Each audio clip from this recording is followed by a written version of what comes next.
来关心乌克兰的总统泽伦斯基，人已经到美国纽约，伊即摆是准备要去参加联合国大会，嘛继续找找民主国家的国际援助。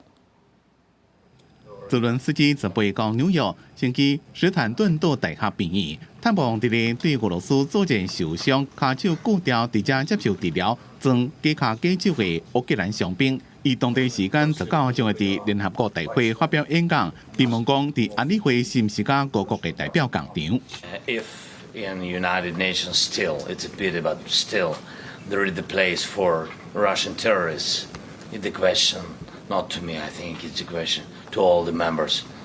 伫联合国大会了，泽伦斯基将会拜会拜登甲美国国会争取支持，包括国会意见无啥讲嘅这条240亿美金嘅援助金。乌克兰伤兵真多，高一个地区规拢是地雷甲微波弹，只讲伫咧进行杜雷的工作。伫咧中部的城市克里夫洛，工程师家己制造遥控排雷机，伫咧卡倒机的头前装一个 SA 有链条的排雷装置，车身有配备装甲，讲1点钟扫雷的面积有9000平方公尺。Поломанные линии электропередач, их надо восстанавливать. Поля заминированные. Надо хотя бы от столба до столба проходить, разминировать.